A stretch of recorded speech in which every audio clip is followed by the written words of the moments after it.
तो फिर दिन के उत्सव की बात नहीं करता, बल्कि सनातन संस्कृति के अनुसार हमें बताता है कि आज से हर क्षण सृष्टि की हर श्वास नई होगी और अतीत जीवी नहीं बल्कि भविष्य उन्मुख होकर हम नव जीवन की रचना कर सकते। संस्कृति के संरक्षण में अपने आप को समर्पित किया है।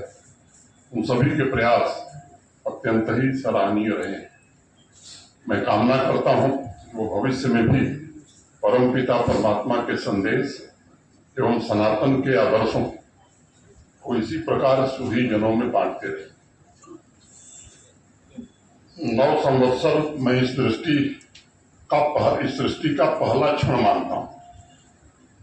9 संवत्सर यानी शुक्ल पक्ष प्रतिपदा की वह घड़ी जब भगवान ब्रह्मा जी की रचना के पश्चात सृष्टि ने पहली श्वास ली थी। और मैं मानता हूं कि हर एक श्वास नए अनुभव से भरी होती है, जिससे हमारी चेतना एक नई सजीवता को प्राप्त करती है। जीवन एक नए लक्ष्य तय करता है। हमारे शास्त्रों में कहा गया है, तस्मिन् हनिवै सृष्टम ब्रह्मण्येदम जगत पुरा। सृष्टि की रचना के साथ ही महाशक्ति का उत्सव प्रारंभ होता है। इसलिए हिंदू नववर्ष के अर्थ भी बड़े गूढ़ हैं। ये आमतौर पर मनाए जाने बिल्कुल भिन्न और अलग है।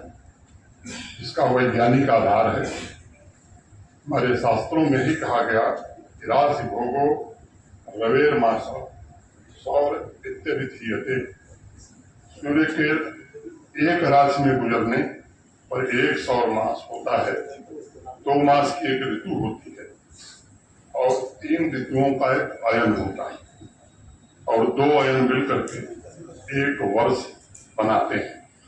उपनिषदों पुराणों में संध्या पूजा पर विशेष रूप से बल दिया गया है, क्योंकि संध्या को हम अंधेरे का आगमन नहीं बल्कि उजाले की आहट मानते हैं।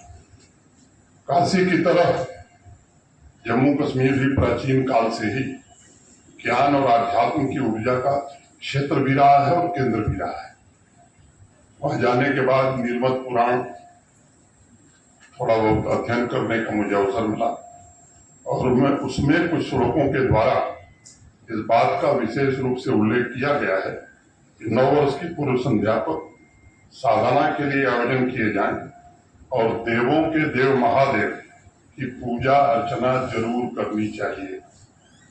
पूजा च देवदेवस्य संभव कार्यो प्रयन्नतः। मैं समझता हूँ 9 वर्ष हमें याद दिलाता है चैत्र मास की स्थिति से अब सृष्टि का दिन रोज नया होगा और मानव समाज को उस नएपन को देखने का